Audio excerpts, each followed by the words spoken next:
Assalamu alaikum students. Today our lecture is on the topic of elemental symbols.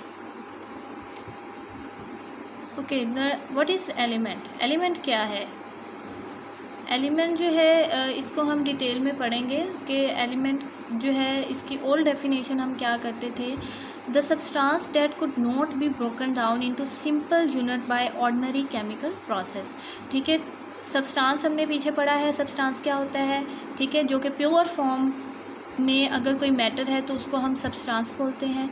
ठीक है, अब substance जो है अगर आप उसको ब्रेक नहीं कर सकते बाय यूजिंग केमिकल प्रोसेसेस तो उसको हम क्या बोलते हैं? एलिमेंट बोलते हैं. ठीक है, अब in early ages number of element in early ages यानी स्टार्ट में जो एलिमेंट डिस्कवर हुए थे वो कितने थे? ओनली 9 एलिमेंट्स वर डिस्कवर. ठीक है, इन अर्ली एजेस 9 एलिमेंट्स. और वो एलिमेंट्स कौन कौन से थे? Carbon, gold, silver, tin, mercury, lead, copper, iron and sulphur. ठीक है, यहाँ पे इनकी पिक्चर्स जो हैं कुछ की दिखाई गई हैं. कॉपर है तो वो किस फॉर्म में है, सिल्वर जो है सिल्वर का किस तरह का मटेरियल है, गोल्ड का क्या है वो आपको पता ही है. कार्बन जो होती है, कार्बन इन प्योर फॉर्म जो है आपको सामने नज़र आ रही है. टिन आपको नज़र आ रहा है. आयरन जो है वो इस फॉर्म में होती है. ये बाद में हम उसमें मॉडिफिकेशन करके जो है वो मार्केट में लेके आते हैं. ठीक है, अब यहाँ पे जो है अर्ली एजेस में जो है सिर्फ 9 एलिमेंट्स जो थे वो डिस्कवर हुए थे. और उस वक्त जो है ओल्ड डेफिनेशन एलिमेंट की थी वो क्या की जाती थी कि जिनको हम सिंपल केमिकल मीन्स से, ऑर्डिनरी केमिकल मीन्स से जो है वो सिंपल यूनिट में अगर ब्रेक नहीं कर पा रहे तो वो चीज़ क्या है? वो एलिमेंट है. ठीक है, और till the end of 19th century 63 elements had been discovered. ठीक है, 63 एलिमेंट्स जो थे वो डिस्कवर हुए थे till the end of 19th century.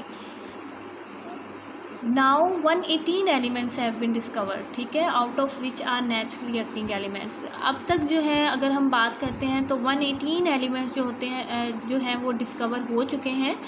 और उन 118 एलिमेंट को अगर हम यहाँ पे देखें तो ये 118 एलिमेंट्स जो है वो यहाँ पे हमने कुछ जो है उनमें से डिस्कस किए हुए हैं. ठीक है, और ये पीरियोडिक टेबल है जिसमें जो है आप इन सब को जो है वो देख सकते हैं कि वो एलिमेंट जो होते हैं, ये जितने भी एलिमेंट हैं ये किस तरह से अरेंज हुए हुए हैं. ठीक है, तो ये पीरियोडिक टेबल में आप इसको अच्छे तरीके से देख सकते हैं कि जितने एलिमेंट हैं उनको हमने इस तरह से अरेंज कर दिया हुआ है. ठीक है, okay. Now the modern definition of element is the substance made up of same type of atom. यानी कोई भी एलिमेंट किसको हम बोलेंगे कि अगर वो एलिमेंट जो होते हैं उसकी कंपोजिशन अगर आप देखें तो उसमें एक ही तरह के एटम्स हैं. जैसे अगर हम कार्बन एज ए एलिमेंट हम बात कर रहे हैं तो कार्बन एलिमेंट के अंदर सारे के सारे एटम किसके होंगे? कार्बन के ही होंगे. ठीक है, और हैविंग सेम, और कार्बन का एटॉमिक नंबर भी क्या होगा? सेम होगा.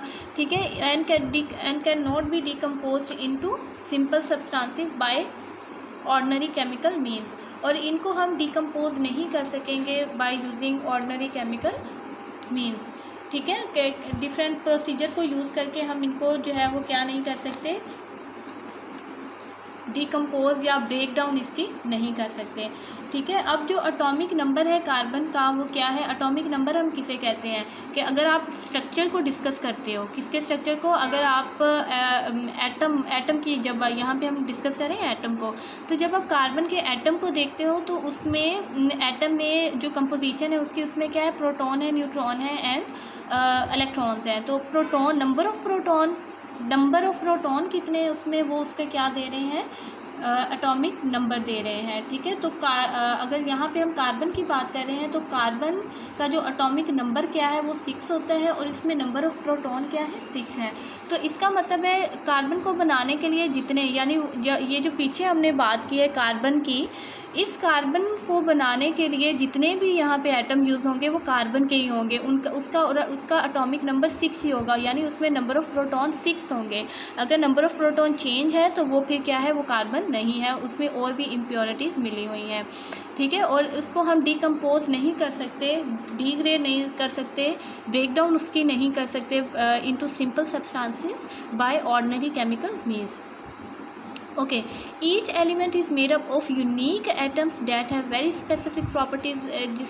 जिस तरह से अभी हमने डिस्कस किया है कि कार्बन जो है उसकी प्रॉपर्टीज सेम जो होंगी और स्पेसिफिक प्रॉपर्टीज़ होंगी, और वो प्रॉपर्टीज़ गोल्ड की नहीं होंगी, ठीक है। वो प्रॉपर्टीज़ हाइड्रोजन की नहीं होंगी, उनकी अपनी प्रॉपर्टीज़ हैं, उनका अपना यूनिक जो है एटम्स जो हैं वो उनको बनाने में इन्वॉल्व हैं।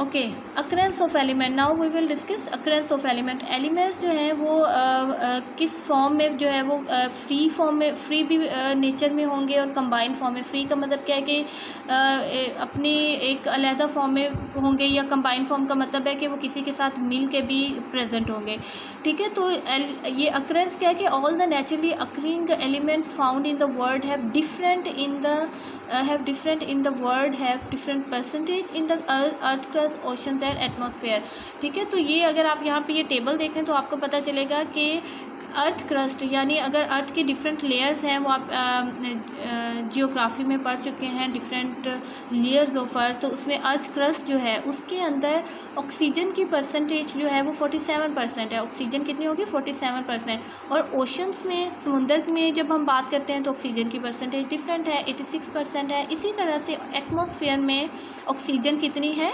21% है, ऑक्सीजन 21% है।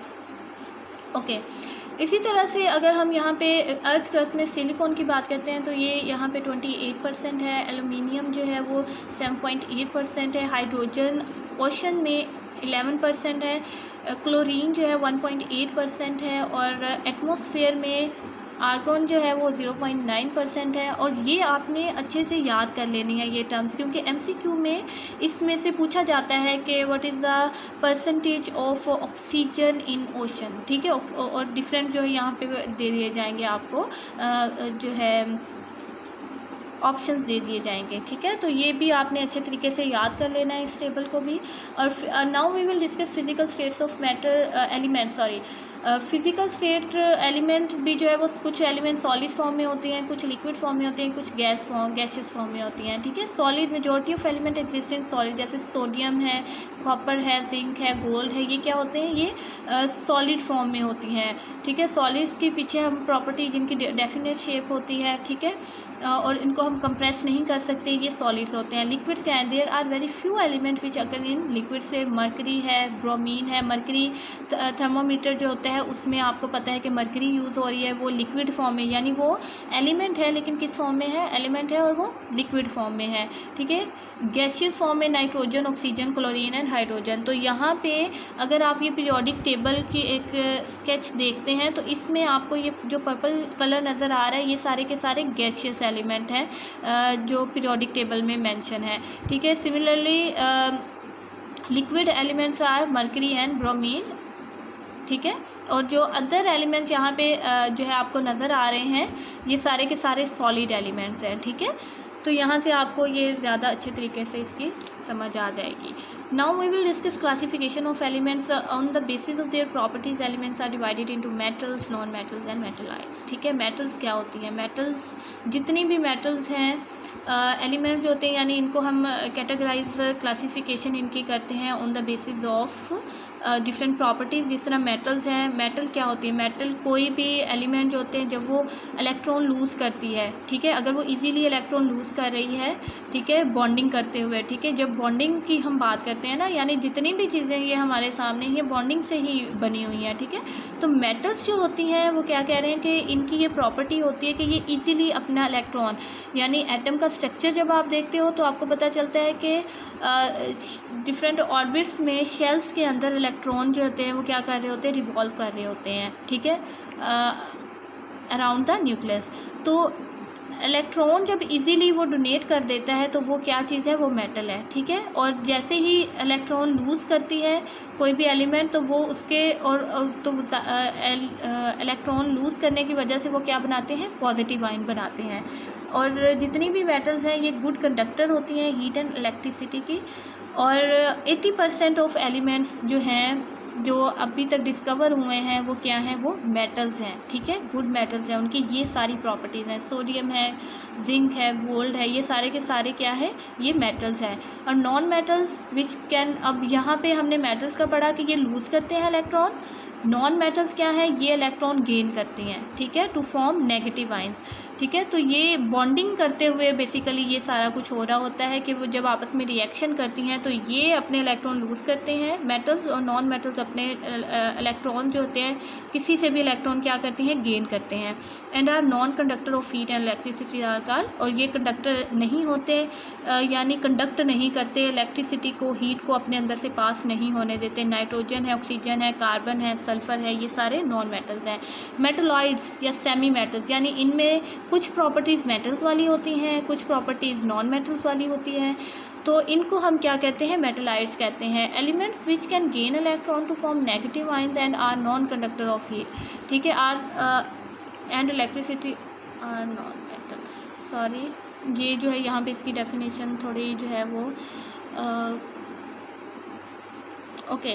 मेटलॉइड्स जो होते हैं बेसिकली क्या है, ये इन दोनों की प्रॉपर्टीज़ जो होती हैं मिलके क्या बनाती हैं, मेटलॉइड बनाते हैं, ठीक है। अब यहाँ पे आप देख सकते हैं इस पिक्चर के अंदर कि ये जितनी भी जो हैं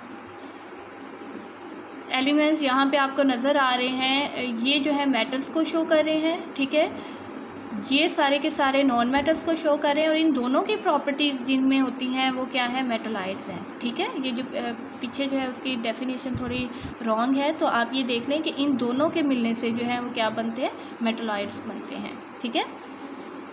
okay, symbol, now we will discuss symbol. Symbol की बहुत ज़्यादा इंपॉर्टेंस है केमिस्ट्री में, ठीक है। An abbreviation of a name of an element is called symbol, ठीक है। एक सिंबल हम उसको दे देते हैं, जैसे कि हाइड्रोजन के लिए सिंबल है H, नाइट्रोजन के लिए सिंबल है N, सोडियम के लिए सिंबल है Na, ठीक है। तो ये जहाँ पे भी ये सिंबल यूज़ होंगे तो आपको पता चल जाएगा, अगर आपने ये याद किया हुआ है, आपको ये पता है कि हाइड्रोजन के लिए सिंबल H यूज़ हो, कोई आपको कहे कि N इज़ फॉर हाइड्रोजन, तो आप कह सकते हैं कि नहीं, हाइड्रोजन का सिंबल क्या है, H है। Derivation of symbol, a symbol is taken from the name of that element in English, Latin, Greek और जर्मन लैंग्वेज, ठीक है। तो ये जो है जो भी ये नाम इनको दिए जाते हैं, ये बेसिकली ये जो सिंबल दिए जाते हैं ये कहाँ से, इनके जो इंग्लिश लैंग्वेज है, लैटिन है, ग्रीक है, इनमें से जो है ये इनके नाम दिए जाते हैं। और मेथड क्या है, in case of one letter symbol first इनको लिखने का मेथड क्या होता है, जिस तरह यहाँ पे देखें, अगर सिंगल लेटर है सिंबल तो फर्स्ट जो है हमारा कैपिटल करके इसको हम लिखेंगे, ठीक है। जैसे hydrogen, H for hydrogen, N for nitrogen, C for carbon, ये कैपिटल C आएगा यहाँ पे, ठीक है, sorry. In case of two letter symbol, जैसे कि यहाँ पे Na दिया हुआ है, या Ca कैल्शियम के लिए होता है, Na फॉर सोडियम होता है, Cl फॉर क्लोरीन होता है। तो यहाँ पे आपको जो है पहला लेटर जो होगा वो कैपिटल होगा, the second one is small, the second one is small,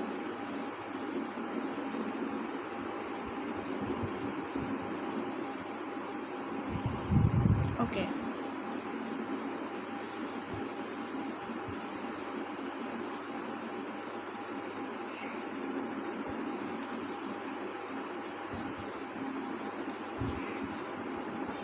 जी, तो कैल्शियम का फर्स्ट लेटर जो है वो क्या है, कैपिटल है, the second one is small. And sodium के लिए N जो है वो कैपिटल है और A जो है वो स्मॉल है, और क्लोरीन के लिए C कैपिटल है और L जो है वो क्या है, ये स्मॉल है। तो ये मेथड है टू राइट द सिंबल, किस तरह से हम सिंबल को लिखते हैं। यहाँ पे फर्स्ट 20 एलिमेंट्स के नेम्स और सिंबल आपके सामने लिखे हुए हैं, ठीक है। अब सिग्निफिकेंस ऑफ सिंबल, यानी सिंबल का फ़ायदा क्या है। It represent the name of a element, ठीक है। एलिमेंट का जो नेम है वो उससे रिप्रेजेंट होता है, और उससे आपको ये भी पता चल जाएगा it indicate one atom of an element के एच, अगर एक एच है वहाँ पे तो इसका मतलब है कि एक एटम है वहाँ पे उस एलिमेंट का, ठीक है। अब इंटरेस्टिंग फैक्ट यहाँ पे हम एक डिस्कस कर लेते हैं कि जो लॉन्गेस्ट केमिकल नेम है जो एलिमेंट जितने भी अब तक डिस्कवर हुए हैं उसमें जो लॉन्गेस्ट नेम है वो किसका है, प्रेसियोडेनियम का है। PR इसका जो है इसके लिए सिंबल है। और शॉर्टेस्ट नेम जो है केमिकल नेम है वो टिन का है, और इसको SN से हम इसका सिंबल जो है वो रिप्रेजेंट करते हैं। Now we will discuss over here the symbols and Latin names of symbol. जिस तरह अगर हम सोडियम की बात करते हैं कि हम तो सोडियम बोल रहे हैं लेकिन इसका सिंबल Na है, तो वो Na क्यों है, क्योंकि लैटिन नेम इसका क्या है, नेट्रियम है। तो नेट्रियम से जो है इसका जो सिंबल है वो क्या है, Na है। पोटेशियम का जो लैटिन नेम है वो क्या है, कैलियम है, और वहाँ से इसका जो सिंबल है वो क्या है, K है। Similarly iron, ferrum, Latin name ferrum, और सिंबल क्या है, Fe। कॉपर, कैप्रा, Cu, ठीक है। इसी तरह से बाकी सारे आपके सामने ये गिवन है, और आपने चंद जो जितने भी इम्पॉर्टेंट आपकी बुक में मेंशन किए हुए हैं उनको आपने ज़रूर अच्छे तरीके से याद कर लेना है। तो अब ये आपकी होम असाइनमेंट है कि आपने जो है वो शॉर्ट क्वेश्चन लाजमी बना लेने हैं 5 इस टॉपिक के अंदर से, अच्छे तरीके से इन सबको याद कर लेना है। जितने भी सिंबल्स यहाँ पे बताए गए हैं उनको आपने अच्छे तरीके से याद कर लेना है, ताकि अगर ये MCQs वगैरह में पूछे जाएं, शॉर्ट क्वेश्चन में पूछे जाएं, तो आपको ये इसमें किसी किस्म की कन्फ्यूजन ना हो। Thank you so much.